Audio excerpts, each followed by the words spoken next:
Ladies and gentlemen, welcome to a new episode of Last Cloudia.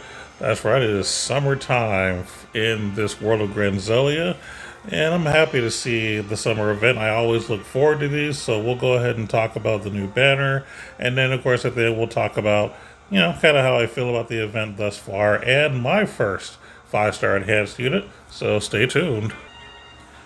So, the first thing we're going to talk about today is the new unit, Alice Type S. Now, what does S stand for? Well, use your imagination. Could be simp, could be summer, could be swimsuit. You can go ahead and use your imagination. But either way, let's go ahead and go over this unit. So we're looking at, like we usually do, fully statted up. We got machine type, as expected. Hit points at 7157, which is pretty good. 1427 strength, 1309 defense, and 1149 mind. Really good stats as far as like on average. We're actually looking at a very well balanced set of numbers here. She is definitely nil to both illness and cursed, and she's resistance to poison, silence, and stun. So it's kind of crazy that she's built just well right out of the box, and she has a lot of good elemental resistance. So not bad at all. Taking a look at the abilities, this person is going to be a hybrid physical DPS between thunder and ice. The way that it works is certain skills will do one element, but if it's weak to another one, it'll do the other instead. We've seen this before, but this is only for specific skills. So for the skill 2, EHL Rising, this starts off as a thunder attack. However, it can change to ice if their enemy's resistance is lower. They also applies to the special Ether Blaster. This is a powerful ice combo attack on one unit this time, but it can change to thunder if they're weak to thunder. So another thing too, for all of us Alice fans out there, yeah, I can see you out there, Mobile Gamers Unite and Buddhafish, who really like Alice. And low key, she's actually one of my favorites too. But this is only dealing damage to one unit instead of the entire board. Now it sounds bad at first, but looking at the numbers, she can do a lot more damage. So there's a reason she's only hitting one unit with her special. But all in all, still a pretty decent setup as far as hybrid elemental damage dealers. I like the idea of kind of switching from one element to another off and on. My only gripe, if I just want to be critical, is I kind of wish it was across the board with all of her skills. Focus on water and then change to thunder if need be. That would be my only gripe. But again, that's just nitpicking to be honest. So taking a look at her traits, we have Freezing Point Gear. Movement speed up, always good. When two weapons, sword and or machine, are equipped, physical special damage plus 50%, physical special damage cap 8,000, which is quite large, so really good damage. EVZ system, the second trait. When HP is at least 50% strength plus 50% defense minus 20%, and SCT recovery speed plus 10%. When HP is less than 50%, then your strength goes down, defense goes up by 50%, and continuous regen effect. So when she's getting lower, she's going to regen herself so she can get back to where she wants to be. So I like that. I like the fact that they give her some bonuses for being higher and then has a way for her to make up for it if she's lower. So that's pretty good, if you ask me. I like it. As far as skills, she does have Ether Full Release. We have Activate Slayer Mode, which we've seen before. Fighting Spirit 4, Resolve Up 4, Crit Up 2 and 3 with Advanced Aim Vitals and Proud Force. You can definitely do a crit build with her. Anti-Fizz Armor, Ocean Slayer. Now this is a new one. So this is physical attacks are effective against soldiers, fish, dragons, and stones. Again, any kind of multi-layer slayer, I always love. So this is definitely something unique, something cool. So yeah, I can dig it. She also comes with special moves, which is just convenient. Ice High Drive, Acid Attack Raise 2, Thunder Attack Raise, Thunder Critical Raise. So basically she's going to be well to deal damage on both sides of the elemental spectrum. Pose of Glory, Goddess Kiss, Blessed Speed, True Dual Wield. Now this is the crazy one, or weird one I'll say. Basically when you're using two weapons, you double the physical attack and special hit count. And of course, it maintains the 60% reduction that you've always seen in the past. So, from what I understand, the big difference between this and the original dual wield is that it applies to special hit count. When I first looked at this, because at first I didn't know dual wield didn't affect special, I thought it was just, all damage, period, but or physical damage. But apparently, it didn't apply to specials. I did not know that. So at first, when I read this, I thought this was, well, instead of just dealing twice, it was dealing quadruple the amount of hits. But then apparently, from what I'm seeing, looking around, it seems like they're more talking about the special counting towards double hits. And originally it didn't, which doesn't make sense to me, but whatever. Sword high boost, machine mega boost, which we like seeing the mega boost. The mega boosts are what gives you not only like increased physical damage, but it also gives you damage cap, so that's always a good thing. And you also get defense minus 10%, and then deal damage when you're attacking them physically. So pretty cool. You have quick trigger, giant killing, auto slayer mode, activate ray program, which I think is new, continuous haste, protection, and critical effects. So that's a really good set of things to have auto. So very nice. I think auto haste is 14, auto crit is 9, and auto protection, I'm not sure. I don't usually use auto protection, so I'm not too sure. But you're still saving a lot of SC. Not bad. We have Ether Blade Output Boost, which is skill 1 and 2 damage plus 20%, and then the damage count goes up by 1,000. One of the complaints that I've heard with OG Alice, and I consider it a minor complaint, is that she didn't have, damage cap naturally with her, skills 1 through 3. Honestly, that didn't bother me because her special is probably one of the best specials. Well, it is the best special in the entire game for me because it deals a ton of damage to everyone, which most people's specials in the game actually are very lackluster. And she's one of the few whose specials actually matter. So that's why her not having damage cap naturally on her regular skills didn't bother me, because she was going to destroy everything with her special anyway. And you can charge it fast. And the last skill is Blaster Output Boost. Skill 3 and special damage plus 30%, and then damage cap 2,000. So there you have it. So she's getting damage cap across the board with each skill, and then of course her traits also can help out with some extra damage cap. So overall, really good unit. If you're a fan of the original Alice, you'll definitely be a fan of this one. Like I said, the biggest difference is just the elements and then her special. Those are the biggest two, things that are different. But this is a really, really good unit if you do decide to get her. And I've been trying to get her, but unfortunately I was not able to pull her, so I'm not going to be able to tell you what the ward effect is. But overall, I still think this is a very, very solid unit and very nice artwork. So unfortunately, I wasn't able to get her, but I hope your luck is better than mine.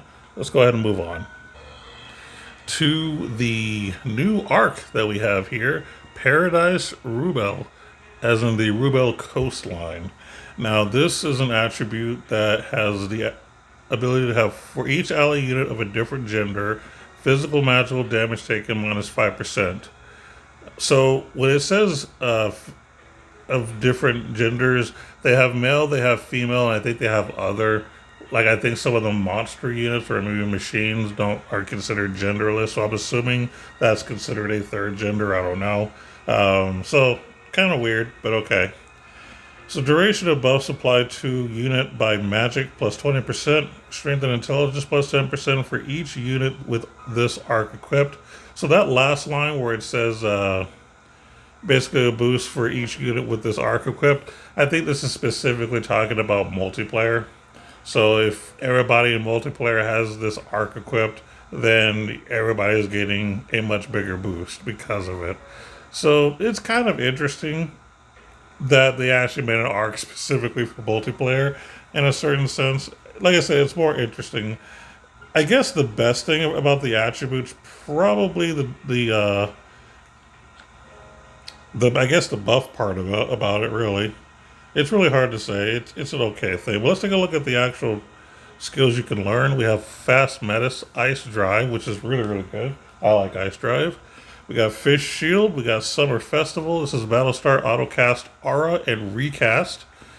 Now, the summer arcs typically have some very unique, interesting skills, and the fast skills are typically one of those unique ones.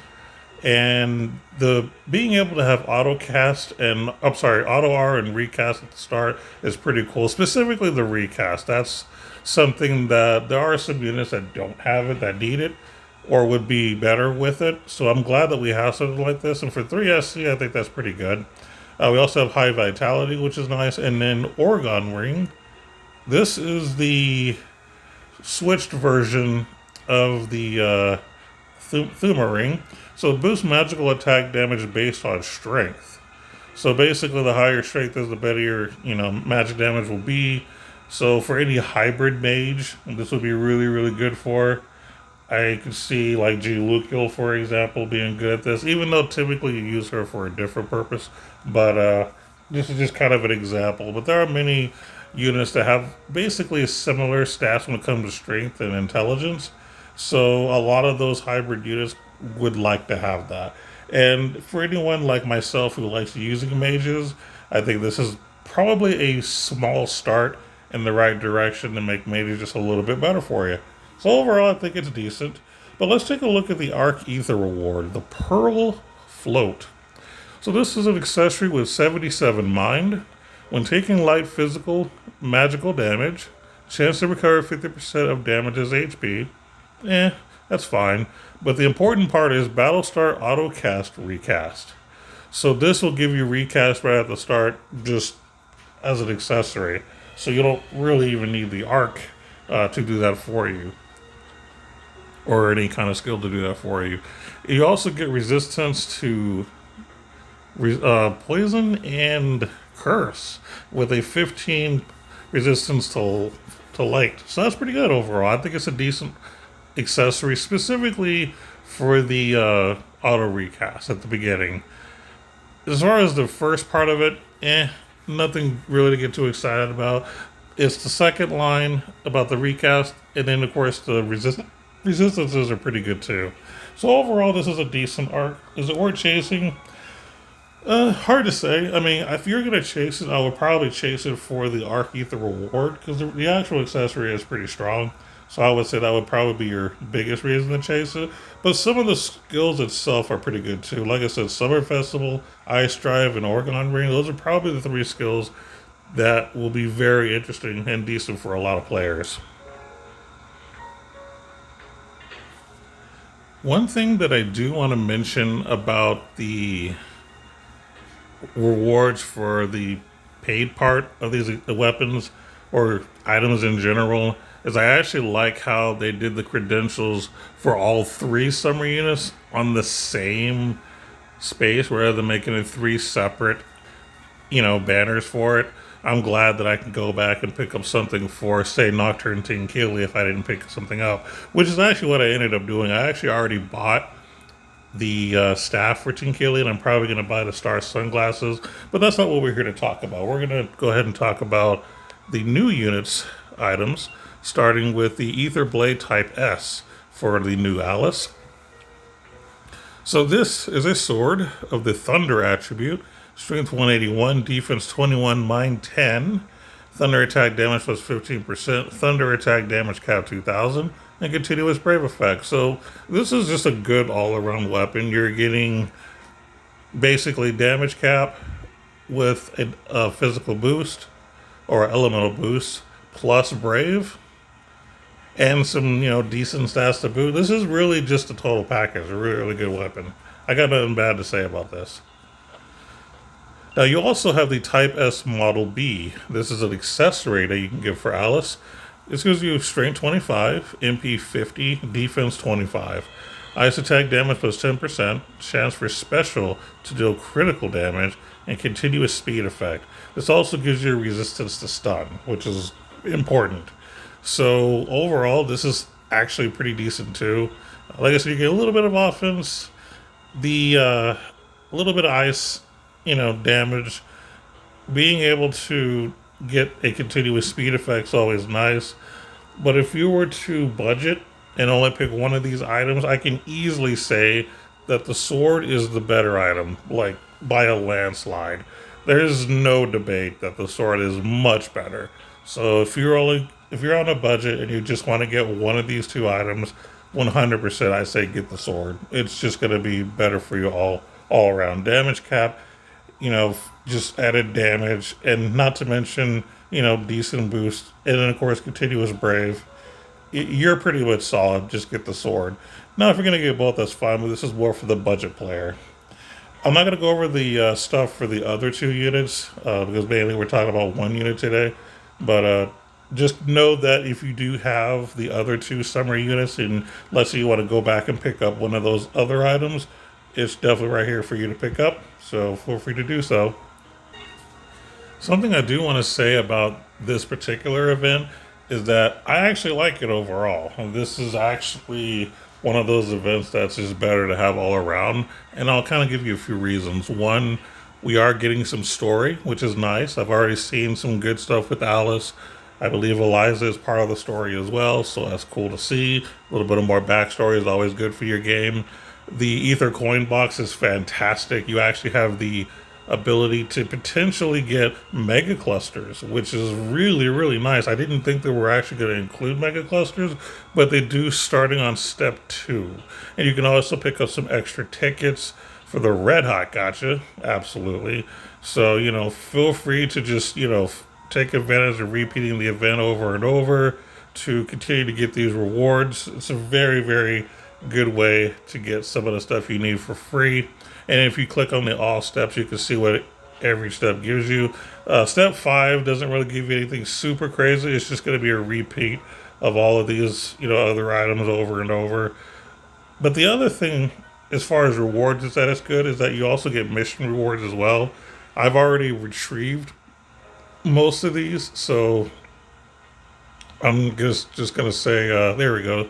You can get a ton of tickets, orb recovers, lots of crystallites, unit shards for the new character. So there's lots of good stuff that comes out of this. So really, really nice. So I'm already pretty much done with this. I'm pretty sure next week when they release the second half of the event, there's going to be more rewards.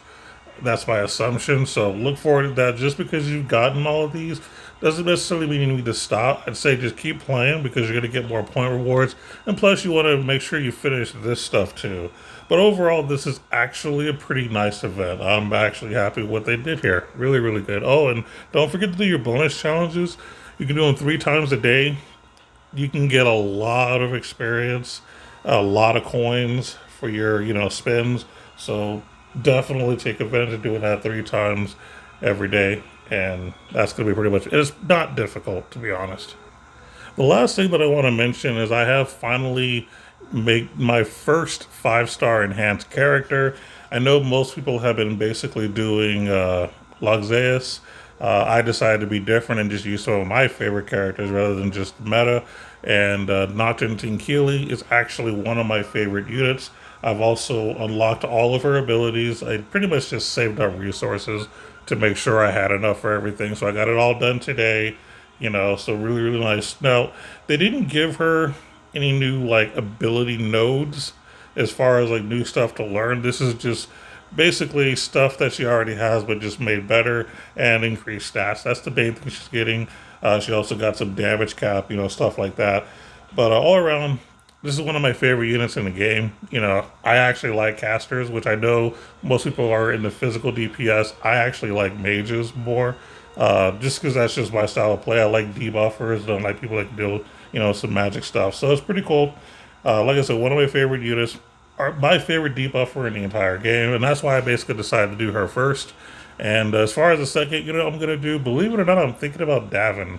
I think he has a lot of potential in a few ways. So if I ever get him done, I might show off, him at 5 stars as well. Haven't got her at level 110 yet. It's a slow process, but we'll get there. But yeah, this is actually my first 5-star unit. I know a lot of content creators have been showing their first 5 stars, so I decided to go ahead and show you my first. And that's been pretty much ended for the video, so I appreciate everybody for watching and tuning in. And hopefully this has been, nice to see. Got some good information for a first impression. But until next time, keep gaming and take care, everyone. Later.